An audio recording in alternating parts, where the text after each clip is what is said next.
بسم اللہ الرحمن الرحیم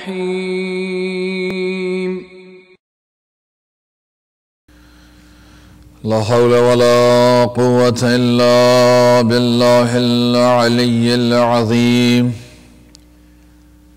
أعوذ بالله من الشيطان الرجيم بسم الله الرحمن الرحيم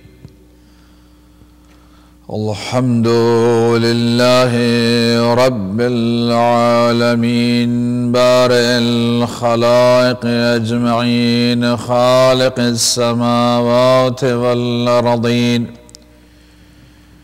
ثم الصلاة والسلام على عبده ورسوله وحبيبه وصفيه أشرف الأنبياء والمرسلين الذي سمي بالقرآن بطه وياسين والمزمل والمدثر أبي القاسم محمد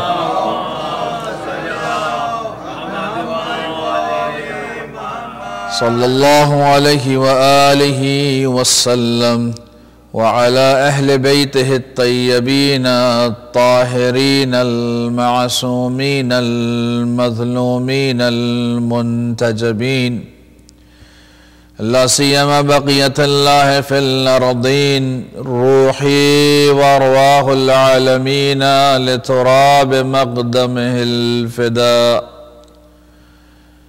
ولعنة الدائم الأبدية على أعدائهم أجمعين من الآن إلى قيام يوم الدين أما بعد فقد قال الله تبارك وتعالى في كتاب الحكيم وقرآن المجيد وهو أصدق القائلين وقوله الحق أعوذ بالله من الشيطان الرجيم بسم الله الرحمن الرحيم يريدون ليطفئوا نور الله بأفواههم والله متم نوره ولو كره الكافرون صدق الله العلي العظيم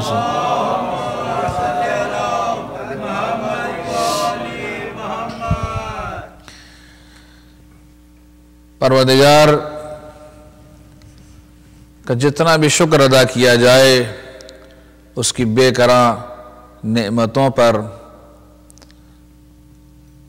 کبھی بھی انسان اس کا شکر ادا نہیں کر پائے گا ان تعدوا نعمت اللہ لا تحصاها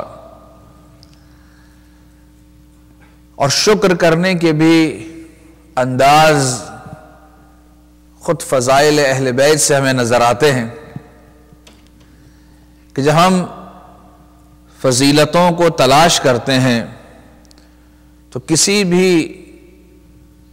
انسان کی فضیلت اس کے کردار میں ہوتی ہے اور انسان کا کردار اس کے افکار سے اس کی گفتار سے اور اس کے اعمال سے بنتا ہے اگر ان تینوں صفات میں اور تینوں خصلتوں کے اندر وہ خصوصیات موجود ہیں کہ جو انسان کو اعتلاء کی طرف اور بلندی کی طرف لے جاتی ہیں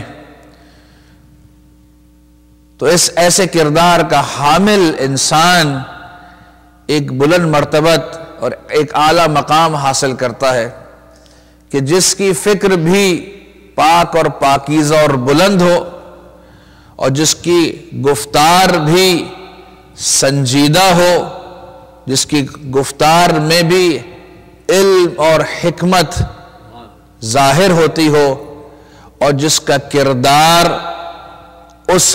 جس کا عمل جو ہے اس کی فکر اور اس کی زبان سے مطابقت کرتا ہو یہی وہ انسان ہے کہ جو انسان کمال تک پہنچتا ہے اور پروردگار قرآن مجید میں فرماتا ہے لما تقولون ما لا تفعلون کبر مقتا عند اللہ ان تقولوا ما لا تفعلون، کہ کیوں ایسی بات کرتے ہو کہ جو تم خود انجام نہیں دیتے ہیں؟ پروردگار ایسے گفتار کو، ایسی باتوں کو پسند نہیں کرتا ہے جسے تم بیان کرتے ہو اور جسے تم انجام نہیں دیتے ہو۔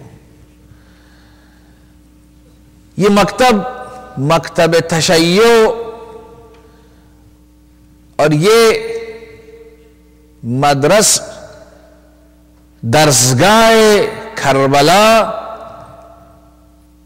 کہ جس میں انسان کو انسانیت کے تمام دروس مکمل انداز سے مل جاتے ہیں، یہ وہ واحد درسگاہ ہے، درسگاہ کربلا، مکتب تشیع، مکتب اسلام، بلکہ مکتب انسانیت میں، کہ اگر کسی کو اس میں دیکھنا ہو کہ انسان کو کس طرح سے اہمیت دی جانی چاہیے اور کس طرح سے انسانیت کو ایک ویلیو دینی چاہیے، تو وہاں پر اب ہمیں کربلا میں نظر آتا ہے۔ اگر یہ دیکھنا چاہیں کہ کربلا کے میدان میں خواتین کے کیا حقوق ہیں، تو ہمیں وہاں پر خواتین کے حقوق نظر آ جاتے ہیں۔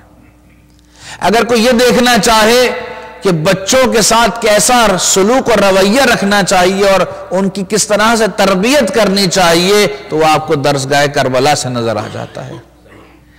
اگر آپ انسانوں سے ہٹ کر اگر یہ دیکھنا چاہیں کہ جانوروں کے ساتھ کیسے سلوک کیا جائے، تو وہ بھی آپ کو درسگاہ کربلا میں مل جاتا ہے۔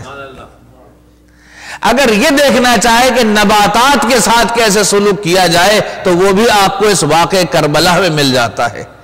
الغرض وہ ہر شے کہ جو آج دنیا جس کے لیے اپنا سینہ پھلا کر کہتی ہے ہیومن رائٹس ہے اور اینیمل رائٹس ہیں اور یہ انوائرمنٹل رائٹس ہیں، یہ تمام چیزیں کہ جو بنین و انسان کے اگر فائدے کے لیے ہے اور انسان کی انسانیت میں اضافہ کرتے ہیں، تو وہ تمام چیزیں ہمیں درسگاہ کربلا میں اس کا اسارہ مل جاتا ہے، کیونکہ مکتب تشیع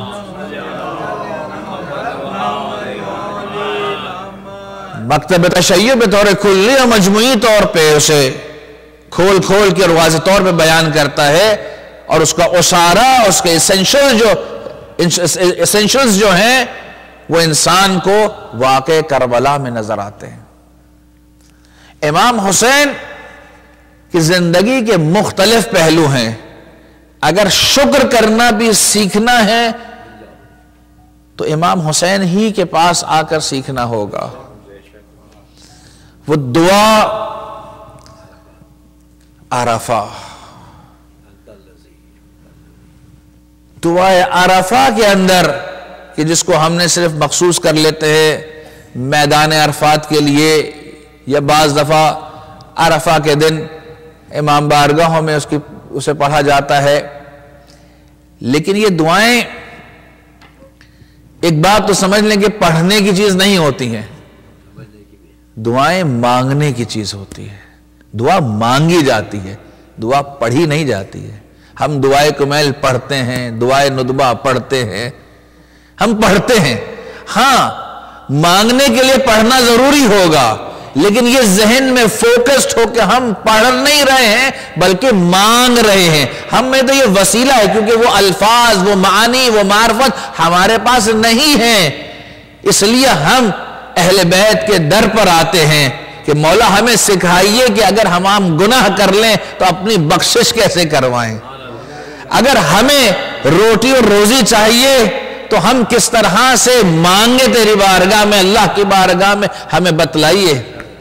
اگر پروردگار کی عظمت کا اور پروردگار کی نعمتوں کا اور رحمتوں کا شکر ادا کرنا ہے تو ہمارے پاس وہ زبان نہیں، وہ الفاظ نہیں، وہ کلمات نہیں، وہ فہم نہیں، وہ درک نہیں، ہم کس طرح سے پروردگار کا شکر ادا کریں اور پروردگار کی کن کن نعمتوں کا شکر ادا کریں، ہمیں یہ نہیں معلوم ہے۔ آپ آئیے ہمیں بتلائیے اور سکھلائیے کہ ہمیں کیسے کرنا ہے۔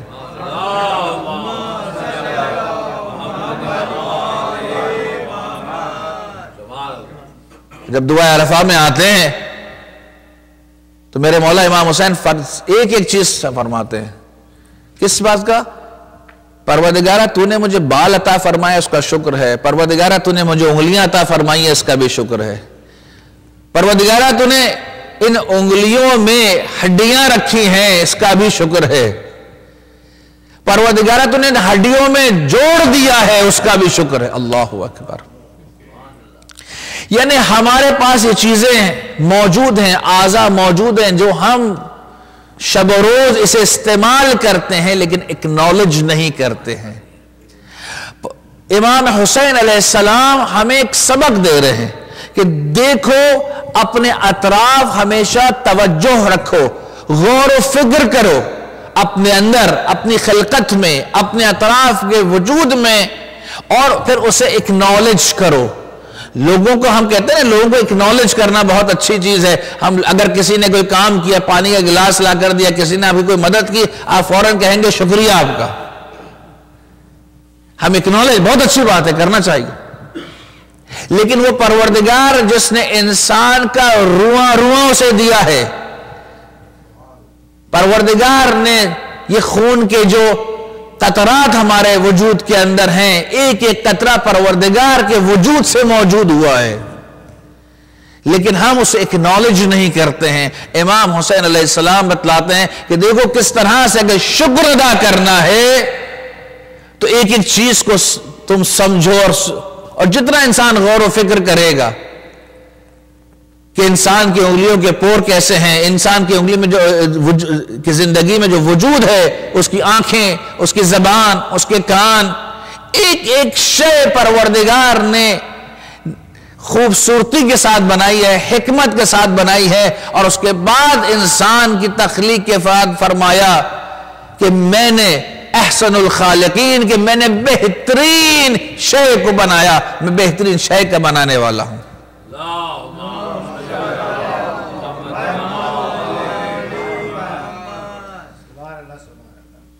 اہل بیت کے جہاں پر میدان جنگ کی فضائل ہیں، وہاں محراب عبادت کے فضائل ہیں. جہاں محراب عبادت کے فضائل ہیں تو وہاں اجتماعیات میں جس طرح سے ایک دوسرے کے ساتھ رواداری اور سلوک کیا جاتا ہے وہ فضائل موجود ہیں. کس طرح سے کسی کو بخشش کی جاتی ہے وہ فضائل موجود ہے. کس طرح سے کسی کو دعوت دی جاتی ہے وہ فضائل موجود ہیں. یعنی یہ وہ چیزیں ہیں اور وہ خصلتیں ہیں کہ ہمیں کسی اور کے در سے نہیں ملے گی. اگر انسان کو علم حاصل کرنا ہے تو در اہل بیت پہ جانا ہوگا. اگر انسان کو حکمت حاصل کرنی ہے تو در اہل بیت پہ جانا ہوگا. اگر انسان کو صبر حاصل کرنا ہے، شجاعت حاصل کرنی ہے، حلم حاصل کرنا ہے، علم حاصل کرنا ہے تو در اہل بیت پہ جانا ہوگا. اور اگر مادی چیزیں چاہیے ہوں گی، اگر روٹی چاہیے تو در اہل بیت پہ جاؤ، اگر لباس چاہیے تو در اہل بیت پہ جاؤ. الغرض جو چاہیے در اہل بیت پہ جاؤ. اس لیے یہ وہ دروازہ ہے کہ جو اللہ کی طرف لے جاتا ہے. یہی وہ عروۃ الوثقی ہے کہ جسے پروردگار نے اپنی رسی قرار دیا ہے.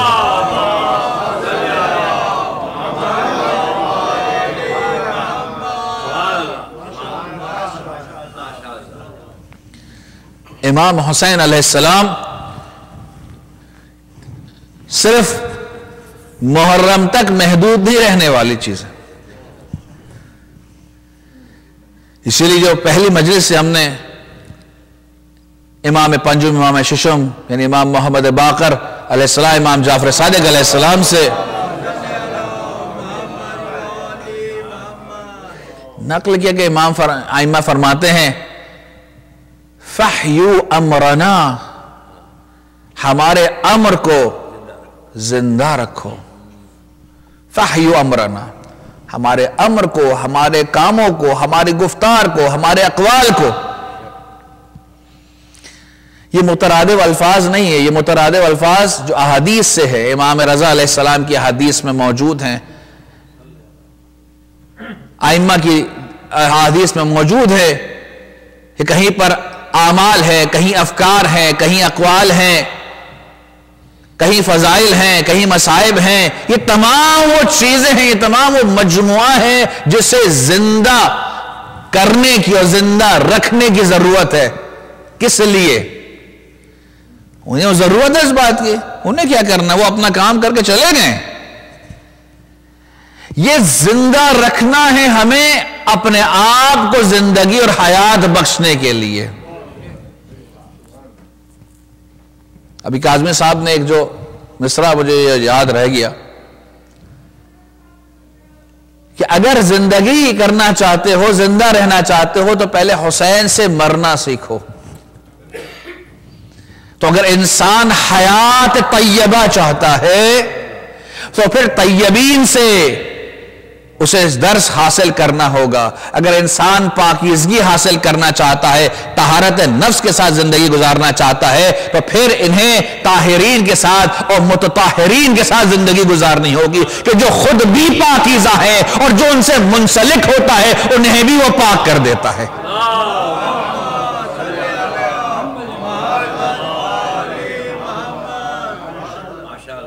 اس لیے کہ وہ شخص جو متمسک ہو گیا، تمسک کرنا. دیکھیں میں ایک مثال بتاؤں کہ تمسک ہوتا کیا ہے. ہم بہت عام سے کہتے ہیں کہ متمسک کہنا، ہم نے تھوڑا سا اس کے ساتھ چپک لیے، ساتھ رہ لیے. نہیں، یہ تمسک اسے نہیں کہتے. اس وقت میں نے یہ عبا پہنی ہے، کیا میں اسے متمسک ہوں؟ آپ کہیں گے ہاں ظاہری طور پر متمسک ہے، لیکن یہ ابھی آپ دیکھتے ہیں مجلس پڑھتے ہوئے اتر گئی، تھوڑا نیچے ممبر سے اتریں گے فنون اتار دی. تو بھائی یہ ایسی چیز کو تمسک نہیں کہا جاتا ہے کہ جب دل چاہے اوڑھ لیا، جب دل چاہے اسے اتار دیا. تمسک وہاں پر ہے کہ جب انسان مل گیا تو پھر اس کے ساتھ وہ ہو گیا. اسے کہتے ہیں تمسک، اسے کہتے ہیں تمسک. یہ نہیں کہ جب دل چاہا انسان مل گیا. تو جب اگر انسان متمسک ہونا چاہتا ہے قرآن مجید سے، متمسک ہونا چاہتا ہے اہل بیت اطہار سے، متمسک ہونا چاہتا ہے ثقلین سے، اور چاہتا ہے کہ ثقلین کی اس عبادت سے وہ حاصل کر سکے تاکہ وہ اپنی عبادت کو، اپنے وجود کو ان کے وجود میں ڈھال سکے. اگر چاہتا ہے کہ ان کے زینت سے اپنے وجود کو مزین کر سکے، اگر چاہتا ہے انسان کہ صبغت اللہ بن سکے، اپنے آپ کو رنگ الہی میں ڈھال سکے، تو پھر اسے اس رنگ میں اپنے آپ کو رنگنا ہوگا، اس کلمات میں، اس وجود میں، اس افکار میں، اس کردار میں کہ جو اہل بیت اطہار سے ہم تک پہنچا ہے. اکثر یہ مثالیں دیتا رہتا ہوں بہت. وہ فارسی ضرب المثل ہے کہ با حلوہ حلوہ کردن زبان کہ دہان شیرین نمی شود، کہ حلوہ حلوہ بولنے سے جو ہے مٹھاس نہیں آتی ہے زبان میں. یہاں پہ اسی طرح سے کہ اگر حلاوت چاہیے، حلاوت ہے قرآن چاہیے، حلاوت ہے اہل بیت چاہیے، وہ مٹھاس چاہیے، تو اس کو پھر حاصل کرنا ہوگا، اسے حاصل کر کے ہضم کرنا ہوگا. اس طرح سے ہضم کرنا ہو کہ پھر قرآن اور اہل بیت کی تعلیمات سے جو ہماری جو سانسیں آ رہی ہوں اور جا رہی ہوں وہ اسی کے مطابق ہوں، جو ہمارے وجود میں جو خون دوڑ رہا ہو وہ انہی کے مرہون منت ہو، ہمارے اعمال، ہمارے افکار شعوری اور لا شعوری طور کے اوپر انہی کی مطابقت میں چلے. بھئی شعوری طور پہ تو سمجھ میں آ گیا، لا شعوری طور پہ کیسے سمجھ میں آئے گا؟ لا شعوری طور پہ انسان کن کاموں کو انجام دیتا ہے؟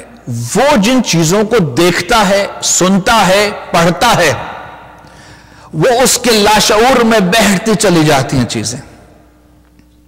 اب یہ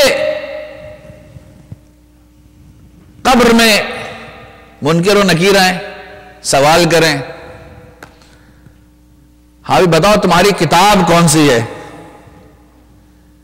تو بولے گا ہیری پوٹر. کیوں بھائی؟ اس لیے کہ بچوں نے یہاں 5 دفعہ 6 دفعہ 7 دفعہ، ایک تو کوئی بچے کو تو میں جانتا ہوں کہ بڑا ہو گیا وہ، لیکن اس نے وہ پہلی جو ہیری پوٹر تھی اس نے کم سے کم 7 دفعہ پڑھی تھی. 7 دفعہ پڑھی تھی. تو اب ایک آدمی ٹھیک ہے وہ قرآن مجید کی تلاوت بھی بچہ کرتا تھا، لیکن جس کتاب کو 7 مرتبہ پڑھا ہے اور جس کتاب کو 1 مرتبہ پڑھا ہے تو اس کے شعور اور لا شعور میں کیا چیز رہے گی، کیا چیز رہے گی. تو اگر ہم یہ چاہتے ہیں کہ شعوری طور پر اور لا شعوری طور کے اوپر ہمارے افکار و اعمال و کردار و گفتار قرآن اور اہل بیت کے مطابق ہو تو پھر اس کے ساتھ ہمیں جینا اور مرنا ہوگا. یعنی ہماری روزمرہ کی زندگی اسی کے ساتھ جب ہوگی تو ہمارے لاشعور میں بھی وہی چل رہا ہوگا. تو انسان ایسا نہیں ہے کہ اس کے اوپر ابھی بہت ساری چیزیں ہماری عادتوں کے اندر ہے کہ بلانے میں آپ پہ یاد دلایا ہمیں کہ انسان گرتا ہے کیا کہتا ہے یا علی مدد. تو کیوں کہتا ہے یہ؟ بہت سی دفعہ شعوری طور پہ نہیں کہہ رہا ہوتا، لا شعوری طور پہ کہہ رہا ہوتا ہے. یہ لا شعور میں آیا کیسے؟ لا شعور میں اس لیے آیا کہ دادی نانی اماں خالہ پھپھی سب نے یہی سکھایا ہمیں.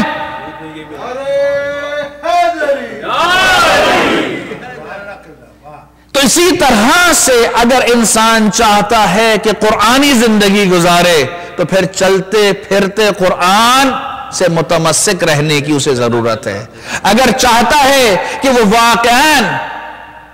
واقعاً ان افراد میں سے قرار پائے کہ جیسے ہم یہ کہتے ہیں کہ اگر کاش میں کربلا میں ہوتا تو مولا میں آپ کے ساتھ ہوتا، اور اگر وہ چاہتا ہے کہ وہ ان افراد میں سے قرار پائے تو پھر امام حسین صرف اس کے زبان پر نہیں ہونے چاہیے، اس کے دل و دماغ و افکار و اعمال و کردار سب میں امام حسین اور امام حسین کے افکار نظر آنے چاہیے. اسے کہتے ہیں تمسک، اسے کہتے ہیں محب حسین، اسے کہتے ہیں شیعہ حسین، اسے کہتے ہیں شیعہ علی ابن ابی طالب، اسے کہتے ہیں منتظر امام زمانہ.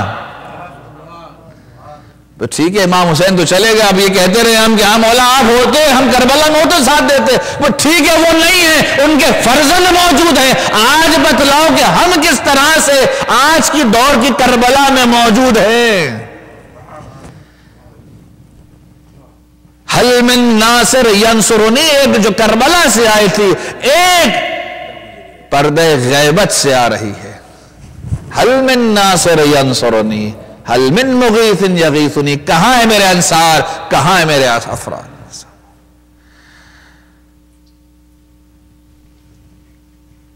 اپنے موضوع کی طرف اپنے سلسلے کو جاری رکھتے ہوئے اس موضوع کو سے ربط دیں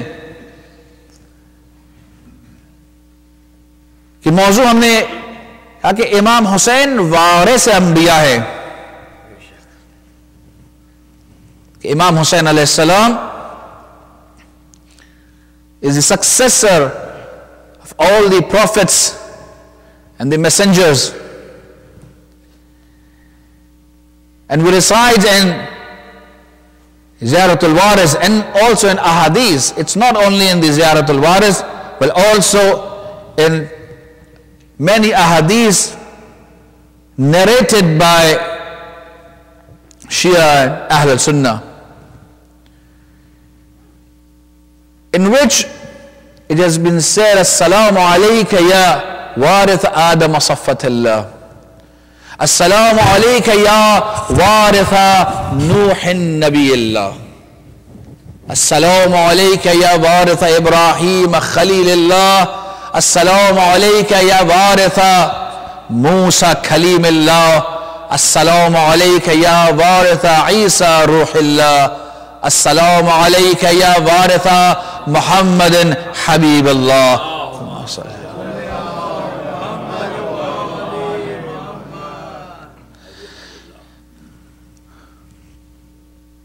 If we say that Imam Hussein alayhi salam is the successor of Hazrat Nuh alayhi salam, so how it is possible and what Hazrat Nuh alayhi salam did, and what was his responsibility as a prophet? And was it the same responsibility falls on Imam Hussain alayhi salam? Did he perform the same way Hazrat Nuh alayhi salam did? Did he continue his mission? The main thing is that. Did Imam Hussain alayhi salam able to continue his mission, the mission of Hazrat Nuh alayhi salam? There are resemblance, but the thing is that we have to understand the responsibilities which was been given to Hazrat Nuh alayhi salam. I'm not going to go all over the Quran, but precisely mentioning only few verses of Surah Nuh alayhi salam. In Surah Nuh, Allah subhanahu wa ta'ala reveals on the Prophet Muhammad sallallahu alayhi wa sallam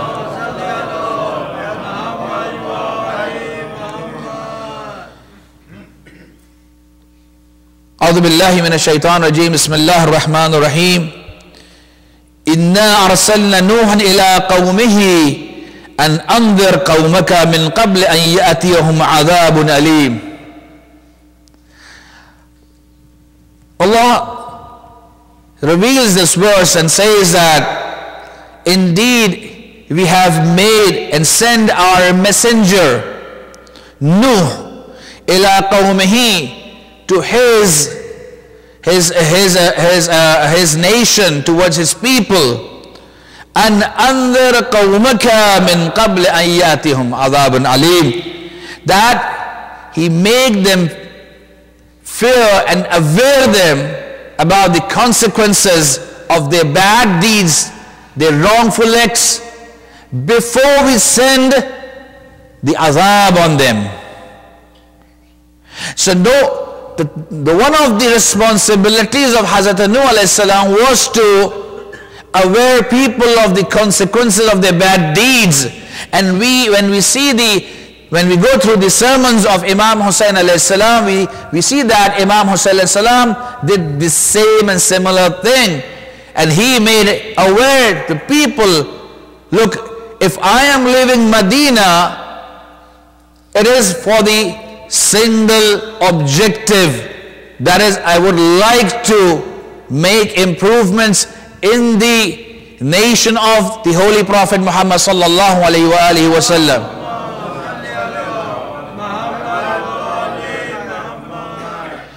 I want to bring those bad deeds which has been converted into as a good deed. Because there were been time after the Khilafat was being taken from Imam Hassan alayhi salam, there was been time that the values were being changed, and the values which were being mentioned in Quran, practiced by the Holy Prophet, practiced by the ashab of the Holy Prophet, they were being changed and converted, and especially when the Yazid came, lots of things were being changed.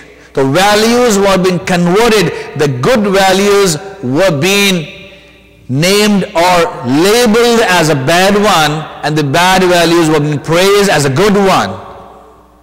So now this similar sentence is mentioned twice, once by Amir al-Mu'mineen Ali ibn Abi Talib alayhi salam,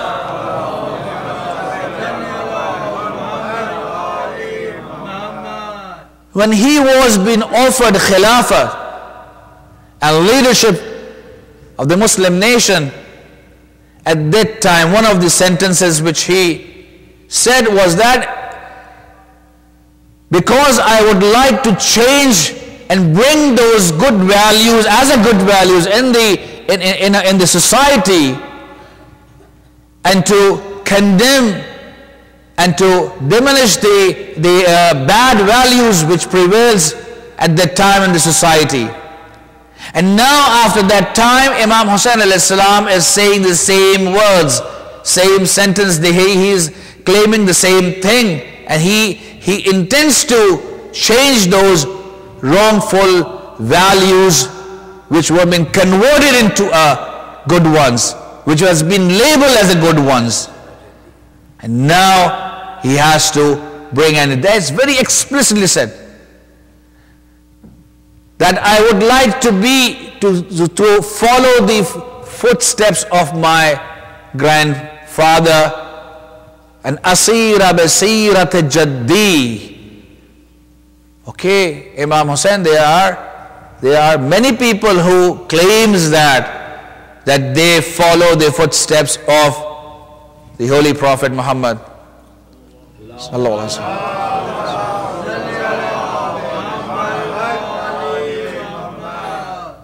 Make it more explicit. So after this, Imam alayhi salam says, وَأَسِيرَ بَسِيرَةَ جَدِّي وَأَبِي عَلِي ibn Abi Talib, that I will select the path which was being selected by my father Ali ibn Abi Talib.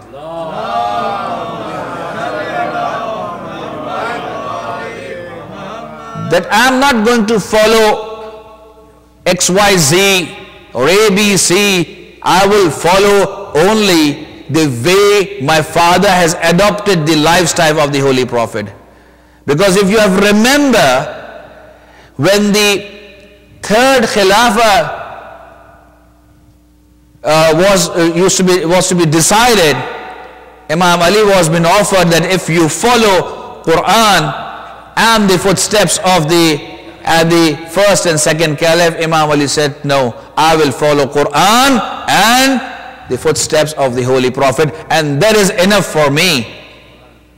So the same way Imam Hussain alayhi salam is explaining and explicitly saying that my intention is to improve the level of our society, to eliminate the evil from the society, and to elevate and raise the values and position of our society in the eyes of Allah subhanahu wa ta'ala. And amura bil ma'ruf wa anha anil munkar, that I will invite people towards good deeds. And when we go to Karbala, Imam Hussain alayhi salam at several occasions, there's a book of the sayings and sermons of Imam Hussain alayhi salam from Medina to Karbala to his Shahada. You can go through that and you can read line by line that how Imam Hussain alayhi salam at several places, several stages, he tried to make people aware of the consequences if they are going to not only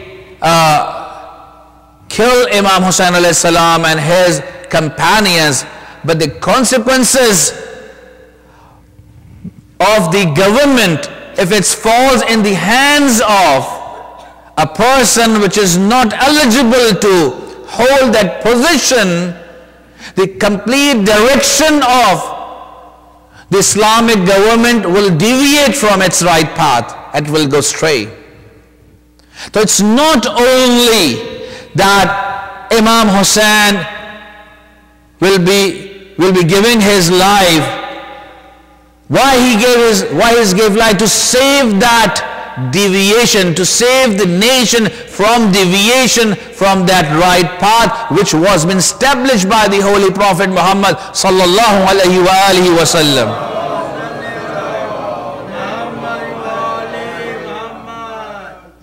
And to keep people on the same path, the famous and the most narrated ahadith in the books of Shias and Ahl Sunnah is the hadith al-Thaqlain, that is, inni taraktu fikum al-Thaqlain kitab Allah wa itrati ahl bayti ma in tamassaktum bihima lan tadallu abada hatta yaradu alayya al-hawz. That I'm leaving two valuable things among you. One is the Quran, Thikrullah al-Akbar, and the other is my itra, my progeny, my infallible progeny. That if you will be with them, so you won't be lost, not only in this world, but it will take you towards the paradise. It will show you the path of success in this world and hereafter.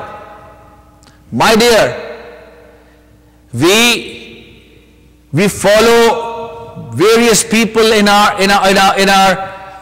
lives. When we are in school age, sometimes we follow our teachers.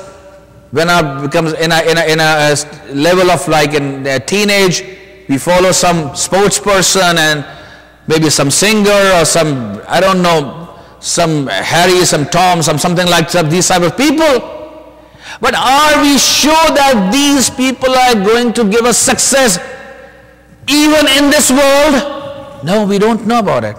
We are not sure about it. We are not sure, because we don't know their own lives.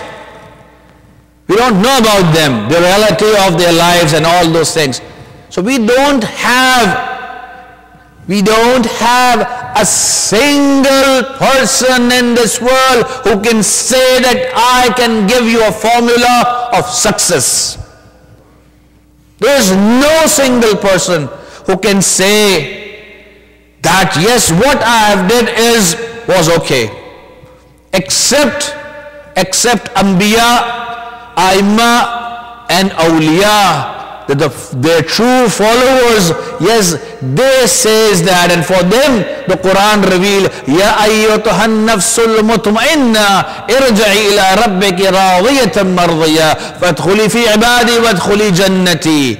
That Allah has revealed this verse, that enter into my paradise, enter into my tranquility with peaceful mind, because we know that we have performed for what we have been sent.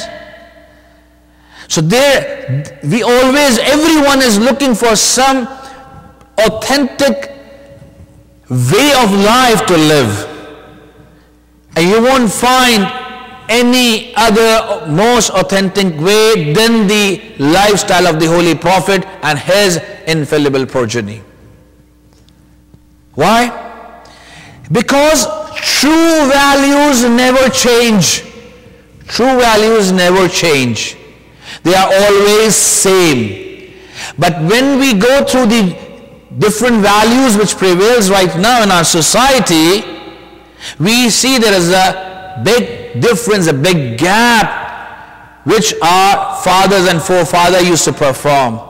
So the values in their time was something different, cultural values were different. In our time it's something different. So this shows that, this proves that these man-made values has no value actually, because they are not stable, they have not stability, they are not a continuous and perfect values. Because if these values were being success stories of past nations, then this nation has nothing to do with changing these values. But when we go through the values which has been explained by Quran, explained by the Holy Prophet and his progeny, we say that they are fixed values, the same value has been explained. La taqul lahuma uff. If Quran has says that if your parents are in the elderly age, so don't even say uff to them. So the same value is over here in this era, and we all say, and even now the people are coming that where are the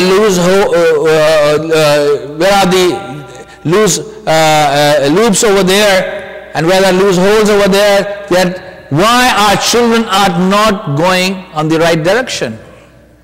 If you go through the books which has written on the education aspect and how to control the behavior of a student in a class, one of the key aspects in that if their parents are a good parents, that they guide their children to respect them, to respect their teachers, to respect their elders, and respect their neighbors, and respect their friends, these children will behave in a human manner. Otherwise, they are worse than animals. And you can see in your school's environment that when people become wild, they are really wild. They don't care if anyone is around them, their teachers, their parents, their elders, they don't care about it. There's a common version, there is a sentence which is very famous, that everything is allowed in love and war. Islamically, this sentence is absolutely wrong. Because to love someone, you have some norms, and to go into the battlefield, again you have some war ethics. So you cannot go do everything. Just giving you an example, that if you love someone, if you like someone, you cannot cross the boundaries till the extent that you may cross or you perform some sinful act to Allah subhanahu wa ta'ala. If you go to the battlefield, it's been mentioned in ahadith that if you invade some place, you have no right to destroy the trees and plants and fields and houses and so and so. So there are ethics over there. If your enemy surrenders, you cannot kill. If you capture him, again you cannot kill him. And if, like sometimes there are things which has been in the wars, that if you are in the battlefield and your enemy is being injured, and you cannot bring that enemy back to the camp, so you can kill them. This is normally it's a policy over there. But in Islam, they say you are not allowed to do this thing. Over here is the human values.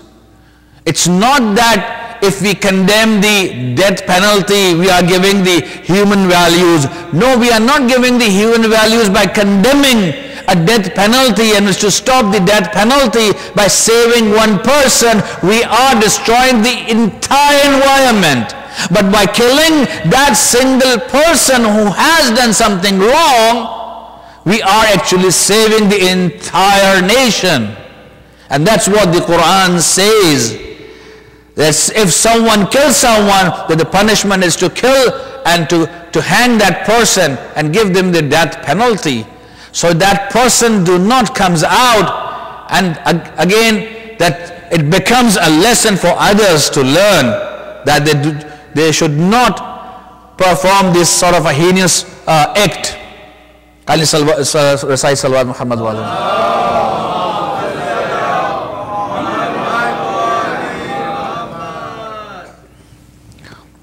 Bare digar Salawat Muhammad.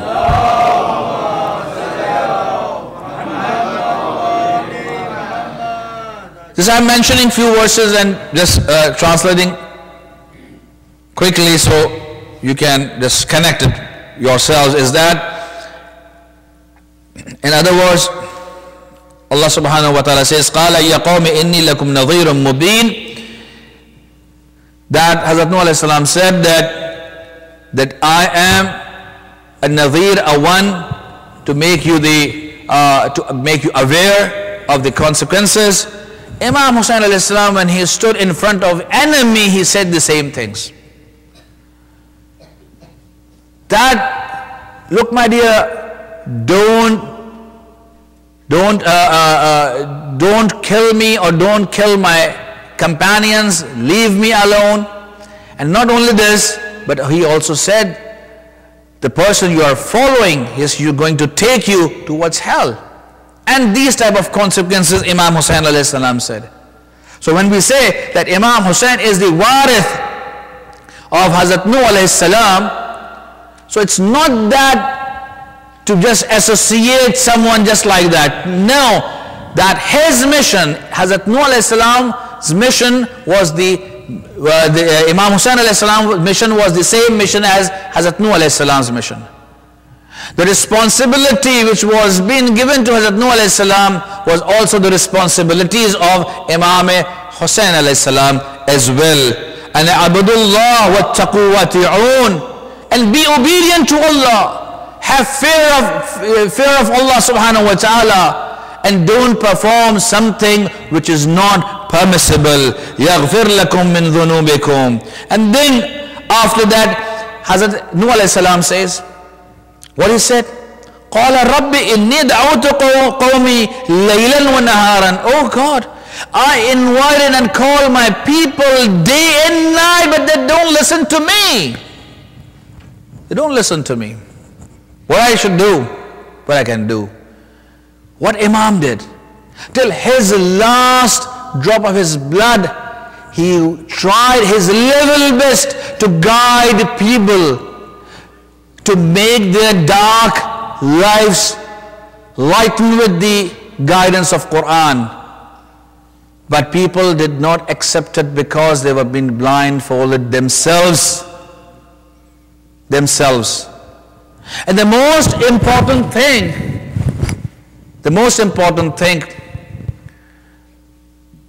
is the ship of Hazrat Nuh alayhi salam. The ship of Hazrat Nuh alayhi salam. What this ship did, when Hazrat Nuh alayhi salam tried his level best, he spent almost 1,000 years, more than 950 years with his people.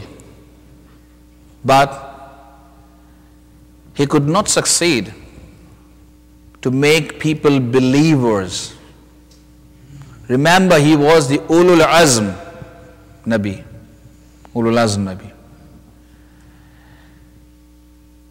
A little number of people were just his followers. Very few. And then, when Allah asked, now I will punish these people if they cannot understand something in 900 and more years, then this nation should be destroyed. And asked Hazrat Nuh alayhi salam to build a ship for the very first time. So what happened? And Allah said that whosoever will ride your ship will be saved. And the son of Hazrat Nuh alayhi salam was there, and Hazrat Nuh said, oh my son, oh my dear son, come and ride on my ship. Come on. I said, no. I will go high on the mountains and I will save myself, but I am not going to follow you and be obedient to your Allah. So what happened? So all those who were in the ship of Hazrat Nuh alayhi salam, they were being saved. He was being saved, and that's why Hazrat Nuh alayhi salam has been named as the second Adam, that the second nation and the generation started from his time. The same similar hadith is over here about Imam Hussain alayhi salam. إن الحسين مصباح الهداية وسفينة النجاة. مثل الحسين كمثل سفينة نوح، مثل أهل البيت كمثل سفينة نوح. There are several hadiths of the same thing, same content. My Ahl Bayt is the Safina and the ship of Hazrat Nuh alayhi salam. My progeny, infallible progeny, is the ship of Hazrat Nuh alayhi salam. Whosoever ride this ship of Ahlul Bayt. Now, ship of Hazrat Nuh alayhi salam was a physical ship. But the ship of the Holy Prophet, that is his progeny, they are not physically a ship. Now, but the resemblance, the wording is the same. Man rakibaha faqad naja wa man tarakaha faqad gharak. The one whosoever rides the ship of Ahlul Bayt alayhi salam will be saved from my adhab, from my torment on the day of judgment. But the one who will just stand on the outskirts, on the beach, and just looking towards the beautiful ship of Ahlul Bayt, just saying and praising that how good they are, what a beautiful ship it is, and just reciting their fazail and mentioning their fazails, and just mentioning by words and words and words and words and no action. I said 3 things you can go and find in psychology. You will find as the character has been built with 3 things. 1, with our afkar, with our fikr, with our intellect. And 2nd is with our words. And 3rd is with our actions. If there's only words and there is no fikr, no intellect, no wisdom, no knowledge, no ma'arifah, and there is no action, that means we have not able to ride the boat and ship of Ahlul Bayt alayhimus salam. So still we are on edge. So we have to ride that ship to sail safely towards the paradise. اور یہی وہ لمحہ ہے انسان کے لیے غور و فکر کا کہ جس طرح سے میری زندگی گزر رہی ہے، جس طرح سے میں اپنی زندگی کو گزار رہا ہوں، کیا یہ وہ زندگی ہے کہ جس کے لیے امام حسین علیہ السلام نے قربانی دی؟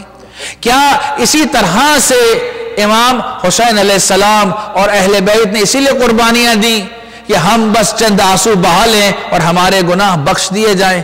نہیں، یہ آنسو بہانا اپنی جگہ بہت بڑی اور عظیم عبادت ہے، لیکن یہ کافی نہیں ہے. یہ اس عبادت کا ایک حصہ ہے، لیکن یہ مکمل عبادت نہیں ہے. اللہ اکبر. آپ نے کبھی غور کیا کہ اگر انسان کو اطاعت کرنی ہے تو اس میں گریہ اور زاری بھی ہے، لیکن اطاعت بھی ہے. اگر دیکھنا ہے تو جناب زینب کو دیکھو. جناب زینب گریہ بھی کر رہی ہیں، لیکن ولایت کا اور امامت کا اور نبوت کا دفاع بھی کر رہی ہے. جناب زینب گریہ بھی کر رہی ہے اور علم توحید کو بھی بلند کر کے رکھا ہے. اللہ اکبر. یہ کربلا کا درس ہے عزیزان گرامی کہ جو ہمیں اس مکتب میں ملتا ہے کہ ہم حقیقت کو پہچان سکیں، حق اور باطل میں فرق کر سکیں، صحیح اور غلط کو سمجھ سکیں، سیاہ اور سفید میں ہم فرق کر سکیں اور اپنے راستے کا انتخاب کر سکیں کہ ہمارا راستہ وہی ہے کہ جو سفینہ نوح ہے، ہمارا راستہ وہی ہے کہ جو اہل بیت کا راستہ ہے، ہمارا راستہ وہی ہے کہ جو حق کا راستہ ہے، ہمارا راستہ وہی ہے جو قرآن کا راستہ ہے. یہ حق کا راستہ اور قرآن کا راستہ وہی ہے جو علی کا راستہ ہے. یہی تو میرے رسول نے فرمایا علی مع الحق والقرآن والقرآن والحق مع علی. علی قرآن کے ساتھ، قرآن علی کے ساتھ. اللہ اکبر. اللہ اکبر. میں یہیں رک جاتا اگر حدیث رک جاتی. میرے مولا فرماتے ہیں اگر یہاں پر بھی سمجھ میں نہ آئے تو پھر دیکھو کہ علی کہاں جا رہے ہیں. جہاں جہاں علی جائیں گے وہاں وہاں حق جائے گا. اس لیے کہ حق کے پاس زبان نہیں ہے، علی کے پاس نطق ہے، زبان ہے، کردار ہے. علی کے پاس صلابت ہے. علی بیان کرتا ہے کہ یہ وہ راستہ ہے کہ جو حق کا راستہ ہے، یہ وہ راستہ ہے جو اللہ کی طرف لے جانے والا راستہ ہے. یہ اہل بیت کی مثال ایسی ہے. اور اہل بیت کی مثال، اللہ اکبر. اہل بیت کی مثال، اہل بیت کی مثال تو بہت ہی بلند مرتبت ہے. ارے اگر ان کے اصحاب کو دیکھا جائے تو اگر ہم ان کے اصحاب کے خاک پا بھی ہو جائے تو ہمارے لیے باعث فضیلت ہے، باعث فضیلت ہے۔ امام حسین علیہ السلام نے کیا فرمایا کہ جیسے اصحاب مجھے ملے نہ میرے بابا کو ملے نہ میرے نانا کو ملے۔ اللہ اکبر۔ امام ششم کے زمانے میں شاگردوں کی تعداد تو تھی، کسی نے کہا کہ مولا آپ قیام کیوں نہیں کرتے، آپ کے تو ماننے والوں کی چاہنے والوں کی تعداد بہت ہے۔ امام اپنے گھر کے پچھواڑے لے گئے اور کہا ذرا ان بھیڑ بکریوں کو ذرا گنا تو دیکھا شاید 30 یا 32 یا 35 مختلف روایات میں ہیں۔ کہا اگر اتنے بھی میرے پاس اصحاب ہوں، سچے اصحاب ہوں جیسے میرے جد بزرگوار کے پاس تھے، تو خدا کی قسم میں قیام کر لوں۔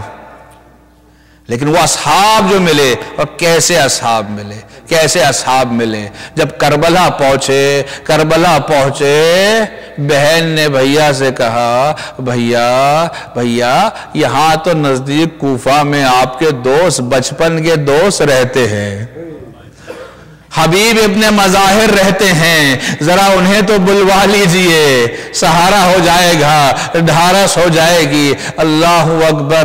میرے مولا نے رقہ لکھا اور حبیب ابن مظاہر کی طرف بھیج دیا گیا۔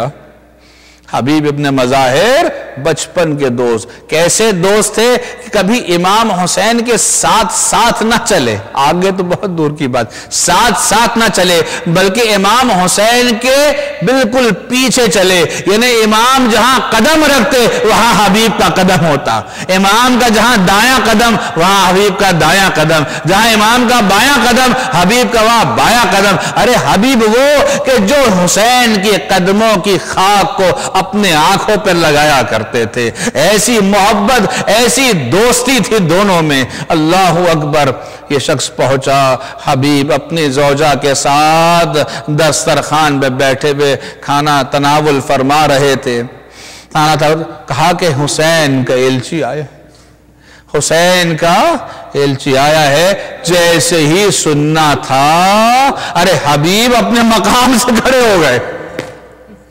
حسین نہیں آیا، حسین کا پیغام رساں آیا ہے۔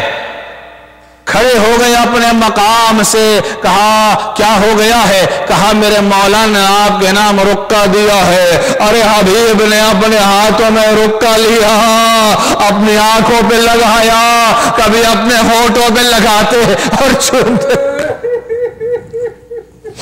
اللہ اکبر، اللہ اکبر، اللہ اکبر، اللہ اکبر۔ دیکھا، جیسے کھول کے دیکھا تو اس میں لکھا تھا، ارے میرے دوست حبیب تمہاری مدد کی ضرورت ہے، آ جاؤ۔ ارے حبیب نے کہا یہ کون سا وقت آ گیا میرے آقا پر کہ آج مجھ جیسے غلام کی ضرورت ہے۔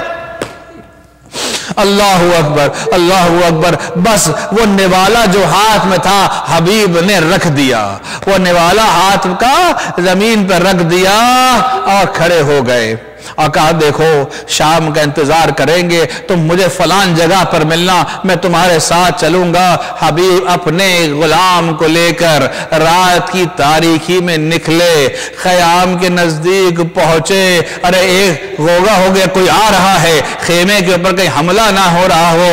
حسین نے کہا نہیں، کوئی نہیں آ رہا، یہ میرا بچپن کا دوست ہے، حبیب آ رہا ہے۔ ارے خیمے سے باہر نکل کر حبیب کا استقبال کیا، حبیب کا استقبال کیا۔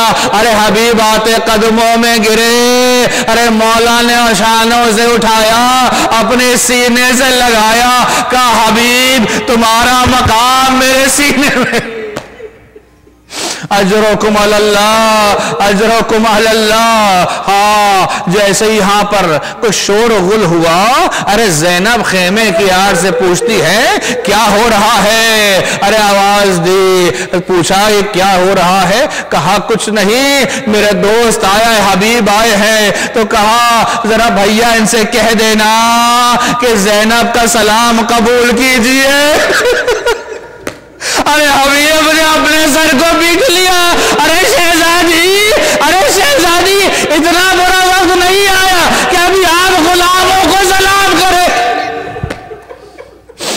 اجرکم اللہ اجرکم اللہ۔ اللہ اکبر۔ ہاں حبیب کی آتے ہی حسین میں بھی ایک ڈھارس آ گئی، حبیب کی آتے ہی جناب زینب بھی کھل اٹھی کہ ہاں حبیب آ گئے۔ اللہ اکبر۔ حبیب ابن مظاہر جیسے جیسے وقت گزرتا گیا، حبیب ابن مظاہر یہ کچھ غالباً 5ویں یا 6ٹھی تاریخ تھی، مورخین بیان کرتے ہیں۔ حبیب نے کہا مولا اجازت دیں تو یہاں نزدیک میں ایک گروہ رہتا ہے، قبیلہ رہتا ہے بنو اسد کا، میں ان کے پاس جا کے درخواست کر سکوں۔ اللہ اکبر۔ رات کی تاریکی میں گئے، بنو اسد کے خود بھی تھے، جا کر بیان کیا، امام کے بارے بیان کیا، لوگوں کو آمادہ کیا، 90 افراد تیار ہو گئے۔ لیکن وہیں ایک منافق نے جا کر عمرو ابن سعد کو بیان بتا دیا، وہاں سے 400 کا لشکر آ گیا۔ یہ 90 افراد ہیں، وہاں 400 کی تعداد ہے۔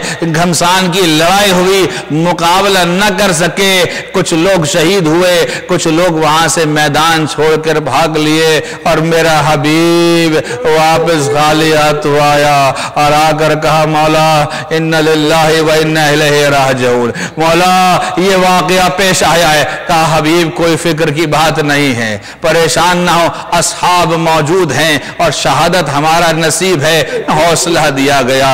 حبیب ابن مظاہر وہ کہ جو سن کے ساتھ، اس بڑھاپے کے ساتھ بھی ہمت اور جرت رکھتے تھے، کئی مرتبہ جا کر دشمن کے سامنے نصیحت کی، انہیں وصیت کی، نہ مانے۔ تو ایک وقت جو عاشور کا دن آیا تو عاشور کے دن میرے مولا سے کہا مولا مجھے اجازت دیجئے۔ کہا حبیب تو میرا دوست ہے بچپن کا، کیسے تجھے اجازت دے دوں؟ ارے حبیب کیسے تیرا ساتھ چھوڑ دوں؟ اللہ اکبر۔ میرے مولا نے اجازت دی۔ حبیب ابن مظاہر میدان میں گئے، اس بڑھاپے کے ساتھ بھی میرے حبیب ابن مظاہر نے 60 سے زیادہ افراد کو واصل جہنم کیا۔ ایک لعین نے آ کر وار کیا، ایک نے تلوار کا وار کیا حبیب کے سر پر، حبیب زمین پر گرے، ایک نے آ کر نیزہ حبیب کے سینے پر مارا۔ اللہ اکبر۔ حبیب نے خیمے کا رخ کیا اور کہا السلام علیک یا ابا عبداللہ وعلی الارواح التي علت فنائی۔ مولا میرا آخری سلام قبول کیجئے۔ مولا دوڑتے ہوئے آئے، حبیب کے سرانے آئے۔ ارے حبیب کے بعد زہیر ابن قیل میدان میں گئے، اپنی جان کا نذرانہ دیا۔ ارے مسلم ابن اوسجا، جب مسلم ابن اوسجا میدان میں تشریف لائے تو ایک لرزہ طاری ہو گیا۔ ارے اتنے افراد کو واصل جہنم کیا، کہتے ہیں 100 سے زیادہ واصل جہنم کیا افراد کو۔ گھبرا گیا یہ لشکر، کہا ارے مسلم ابن اوسجا کو کوئی روکا جائے۔ ارے چاروں طرف سے گھیرا، ایک نیزہ مسلم کے سینے میں لگا، مسلم بھی زمین پر آئے، سلام کیا مولا میرا آخری سلام قبول کیجئے۔ ارے میرے مولا کبھی ایک لاشے کو اٹھا کر لاتے تو کبھی دوسرے صحابی کے لاشے کو اٹھا کے لاتے۔ ارے میرا مولا صبح سے شام تک لاشیں پہ لاشیں اٹھاتا رہا۔ میرے مولا امام زمانہ زیارت نائیہ میں فرماتے میرا سلام کربلا میں بہتے ہوئے خون پر، میرا سلام کربلا میں بکھرے ہوئے لاشوں پر، میرا سلام کربلا میں پامال لاشوں پر۔ السلام علیکم یا اہل بیت النبوہ ومعدن الرسالة ومختلف الملائكة ومعبة الوعي اللهم نسألك وندعوك باسمك العظيم الأعظم العز الأجل الأكرم وبدم مقتول بكربلاء. يا الله يا الله يا الله يا الله يا الله يا الله يا الله يا الله يا الله يا الله. إلهي بحق مقتول بکربلا، اے پروردگارا شب جمعہ ہے، شب توبہ ہے، شب استغفار ہے، تجھے واسطہ ہے قرآن کا، تجھے واسطہ ہے، تجھے واسطہ ہے شہدائے کربلا کا. پروردگارا لوگ اپنی مناجات لے کر آئے ہیں، دعائیں لے کر آئے ہیں. پروردگارا مومنین مومنات آرزویں تیری بارگاہ میں لے کر آئے. پروردگار آج کی شب بحق مقتول بکربلا ان کی تمام جائز آرزو اور حوائج کو پورا فرما. اے پروردگارا تجھے واسطہ ہے قرآن و اہل بیت اطہار کا. پروردگارا ہماری اس عبادت کو اپنی بارگاہ میں قبول فرما. اے پروردگارا تجھے واسطہ ہے قرآن و اہل بیت اطہار کا. پروردگارا افواج اسلامی کے نصرت فرما، مظلومین عالم کی مدد فرما. پروردگارا جو بیمار علیل ہیں بحق سید الساجدین انہیں شفاء عاجل و کامل عطا فرما. پروردگارا تجھے واسطہ ہے قرآن و اہل بیت اطہار کا تمام علماء اعلام، مراجع تقلید، تمام خدمت گزاران اسلام کو صحت و تندرستی کے ساتھ طول عمر عطا فرما، صلابت و استقامت، جرت و حمت و شجاعت عطا فرما. پروردگار اس انقلاب کو انقلاب امام زمانہ سے متصل فرما.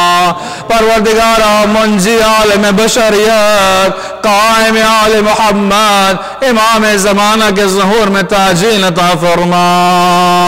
بسم اللہ الرحمن الرحیم.